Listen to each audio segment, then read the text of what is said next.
தன்னை விட்டு ராமன் நீங்கியதால் ஏங்கிய குகனுக்கு திரும்ப வரும்போது சந்திப்பதாக அவன் வாக்களித்தது ஆறுதலாக இருந்தது.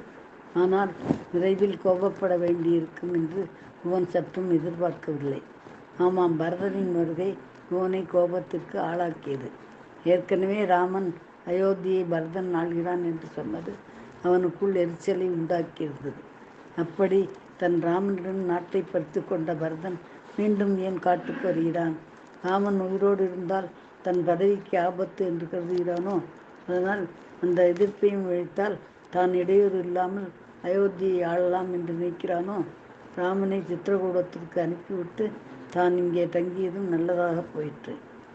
இங்கேயே பரதனை தடுத்து நிறுத்தலாம் இல்லையா? தன் அன்பிற்குரிய தலைவனின் அதிகாரத்தை பறித்தவனின் உயிரை பறிக்க வேண்டும் என்று ஆர்ப்பரித்தான். படைகளை தயார்படுத்தினான். ராமனை சந்திக்க பரதனை அனுமதிக்க கூடாது என்று தீர்மானித்தான். பரதன் தன் 3 தாயார்களுடன் முனிவர்கள் பெரும்படை சூழ வந்து கொண்டிருந்தான். வரும்போதே அண்ணன் ராமன் அப்பகுதிக்கு வந்ததையும் குகன் கங்கையின் அந்த கரைக்கு கோடம் மூலம் கொண்டு சேர்த்ததையும் தெரிந்து கொண்டான். ராமன் மீது பக்தி கொண்டிருக்கும் குகன் உன்னையும் சந்திக்க விரும்பலாம் என்று உடன் வந்த அமைச்சர் சுமத்திரர் கூறினார். அதற்கு பரதன் அவனுக்கு அந்த சிரமத்தை கொடுக்கக்கூடாது. அண்ணனின் அன்புக்கு பாத்திரமான அவனை நான் தான் முன்னே போய் சந்திக்க வேண்டும் என பரபரப்புடன் பதிலளித்தான் பரதன். அதன்படி அவர்கள் சொல்லி குகனை நோக்கி வர இங்கே குகன் வேப்பால் தன் வசம் இழந்தான். ஆமாம், ராமனைப் போலவே பரதன் சத்ருகுணன் இருவரும் மர உரி தரித்து தவக்கோலத்தில் வருவதையும் உடன் வந்த அனைவரும் சோக முகத்தினர் காட்சி அளிப்பதையும் கண்டு குழம்பினான் குகன். மீண்டும் ராமனை அயோத்திக்கு அழைத்துச் சென்று அரியாசனத்தில் அமர்த்தும் முடிவுடன் பரதனும் மற்றவர்களும் வந்திருக்கிறார்கள் என்பதை தெரிந்து கொண்டதும் மனம் உருகி போனான். பகை உணர்வு அப்படியே கரைந்து ஓடியதை உணர்ந்தான். ராமனுடைய தம்பி எப்படி துரோகியாக இருக்க முடியும்? நற்பண்புடன் தானே இவனும் பிறந்திருப்பான். அவனுடன் இத்தனை காலம் ஒன்றாய் வாழ்ந்தவன் தானே பரதன்.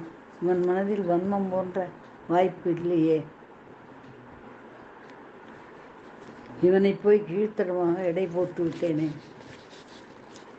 ராமன் குறிப்பிட்டது போல அவனது 5வது சகோதரன் என்ற அரவணைப்புக்கு சற்றும் தகுதியில்லாமல் ஆகிவிட்டேனே என்று வருந்தினான். பரதனும் குகனும் இருவரும் கைகளை கூப்பி வணக்கம் தெரிவித்துக் கொண்டனர். ராம பண்புதான் எப்படி சிநேகத்தையும் அன்பையும் வளர்க்கிறது. என் அண்ணல் இங்குதான் தங்கியிருந்தாரா என்று பரதன் கேட்டான். ஆமாம், அவர் தங்கியதால் பேறு பெற்ற இடத்தை காண்பிக்கிறேன் என்று ஆவலுடன் சொன்ன குகன் ஓடோடி சென்று ராமன் படுத்து ஓய்வெடுத்திருந்த தரையை காண்பித்தான். பட்டு மஞ்சத்தில் துய்ந்து களைப்பை நீக்க வேண்டிய ஒரு மன்னன் இப்படி புல்தரையில் படுத்து உடலை களைப்பாக்கி கொண்டானே என்று பதறிய பரதன் உருண்டு அழுதான். கண்ணீரால் புல் பரப்பு பூரா ஈரமானது. இன்னும் உயிர் தரித்திருக்கிறேனே என அழும் பரதனை பார்த்து உருகினான் குகன். கொண்ட பரதா, உன் தாயாரின் சொல் கேட்டு தந்தை தசரன் அளித்த அரியணையை அலட்சியமாக புறந்தள்ளினாயே. தீச்செயலை கருத்து ஒதுக்கும் தூயவனாக தேடுகிறாயே. அண்ணனின் பாதமே கதி என அவனை தேடி காணவும் வந்திருக்கிறாயே. இத்தகைய பண்பாளன் நீ. உனக்கு நிகராக யாரை சொல்ல முடியும்? 1000 ராமர்கள் வந்தாலும் நின் ஒருவனுக்கு ஈடாவதோ தெரியவே இல்லையே ஐயா என்று மனமுருக பாராட்டி நெருந்தான் குகன். இதிலிருந்து பரதனுடைய நற்பண்புகள் தெரிய வந்தது.